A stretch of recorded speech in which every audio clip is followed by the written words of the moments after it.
I don't know how many times they tried to kill me. I mean, this security service told me about some of these times. Zelenskyy asked if he would order Putin's killing. Putin readies hidden draft in 2026 amid heavy losses. And how US opposes Ukrainians' participation.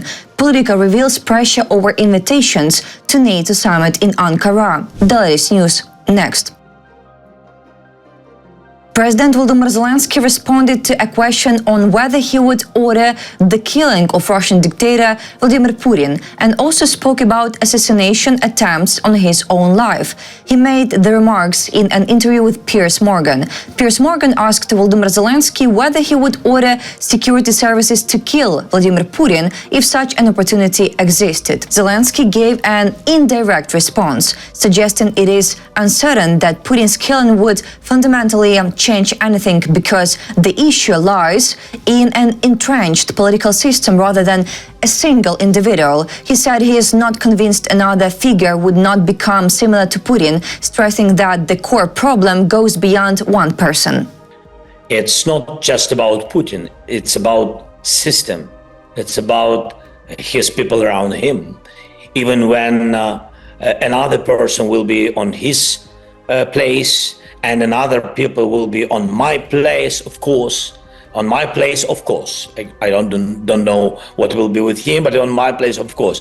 About assassination attempts on Zelenskyy, the president also spoke about multiple attempts on his life, most of which were prevented by security services. He said he does not know how many attempts there have been, noting that he has been informed about some cases and understands that such an event during a difficult period could push Ukraine toward instability. Zelenskyy added that Ukraine's priority remains the army, which enables the country to defend itself, while resilience also depends on functioning state systems, including business activity, defense production, energy infrastructure, water supply, banking, and cybersecurity. He emphasized that within Ukraine's political system, the presidency functions as a state institution that helps maintain stability, meaning the consequences of assassinating a national leader could differ significantly from expectations. Zelenskyy also said Russia underestimates Ukrainian society's reaction, arguing that Ukrainians are driven by values that shape their ability to resist and endure. Ukraine has done everything possible to join NATO, and now the final word rests solely with partners. At the same time, any decisions by the United States and Russia regarding Ukrainians' membership in the alliance must not be discussed without Kyiv's participation, said Head of State Volodymyr Zelenskyy in his interview with Piers Morgan. We already did what we had to do. We said that we want and we are ready to be a part of NATO, to be a strong part, and to strengthen all the allies. What we can do more? Nothing. And now this is now the ball on the side of our partners, NATO countries. He also stated that if Washington and Moscow discuss any decisions regarding Ukrainian status in NATO, this must take place only with Ukrainians' participation.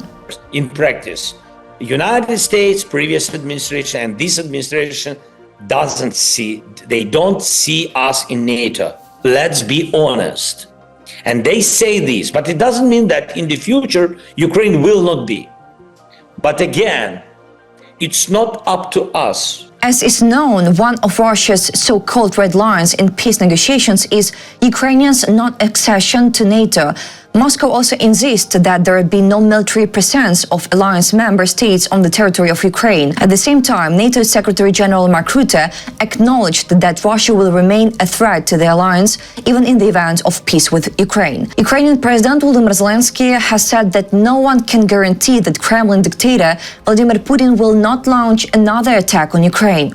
So for today, nobody can give us, very strong word, with all respect to powerful American president and America as a whole. I mean, there's America like a strong country, with all respect, and we need their security guarantees.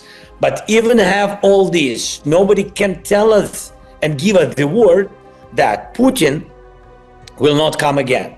Zelenskyy stressed that Ukraine needs strong security guarantees. When we speak about security guarantees, we mean we need strong security guarantees that the rest of the world or some countries will be ready to answer Putin if he will come back with his aggression. Progress was made on the ceasefire mechanism during trilateral talks between Ukraine, the United States, and Russia in Geneva, CNN reports. According to a source familiar with the negotiations, military officials achieved incremental but significant progress in determining how the ceasefire would function. The source added that political talks remained tense, while discussions between military representatives gave officials cautious optimism. What was the task of the military negotiating groups?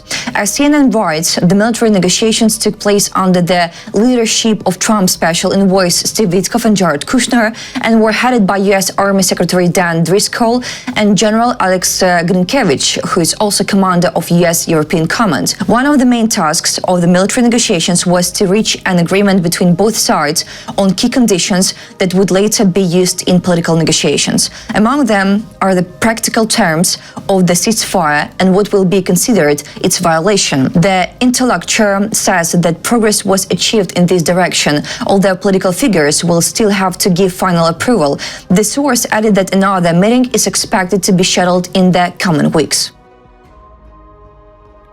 Russian dictator Vladimir Putin is creating the informal conditions for the resumption of limited, staggered conscription of reservists.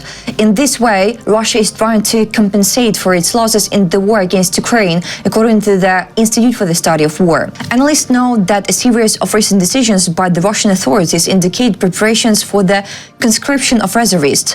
On February 18th, the Russian State Duma passed a bill in its first reading that would strengthen preventive measures against evading their duty to defend their fatherland. The document will likely give Moscow the ability to punish Russians who criticize the conscription of reservists. Russia has also banned Telegram, which may be an attempt to limit criticism of the government. RSW believes that Putin wants to normalize limited sequential conscription to maintain the cease of the occupation army so as not to carry out a partial mobilization as in 2022, which resulted in up to 900,000 Russians leaving the country. Limited conscription is intended to maintain the level of Russian military losses on the front lines. It is not intended to reinforce Russian troops with additional forces. Analysts note that the Kremlin is setting the conditions for the phased conscription of reservists on a compulsory basis from at least October 2025, when the Russian government allowed reservists to be deployed in expeditionary missions outside Russia without officially declaring mobilization or martial law. In November, Putin signed a decree allowing Russian military commissariats to conduct conscription processes throughout the year. In December, Putin approved a decree on the compulsory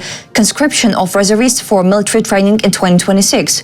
presumably to secretly conscript his strategic reserve. Analysts note that the Kremlin is preparing for the forced conscription of a limited number of reservists from a position of weakness to compensate for the almost complete exhaustion of its expansive voluntary recruitment system in 2026. In this way, Putin continues to seek a balance between the need to prevent public discontent over large-scale mobilization, the need to maintain the pace of the Russian offensive on the front lines, and the need to preserve the workforce in both the civilian and defense industrial sectors. Preparations for a limited draft are further evidence that Russia's ability to recruit volunteers to participate in combat operations in Ukraine is slowing down.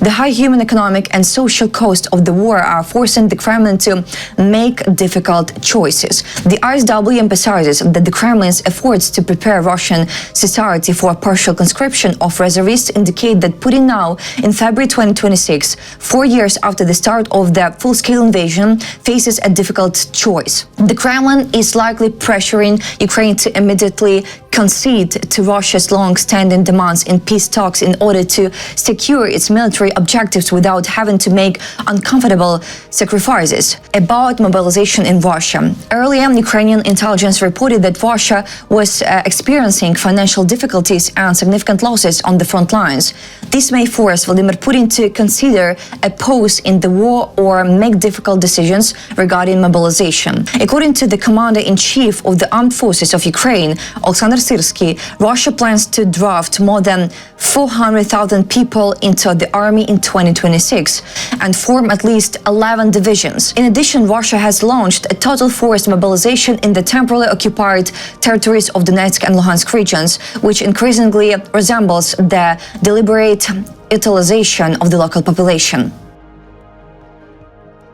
That's all for today. Thanks for watching this video. Support Ukraine, like and subscribe.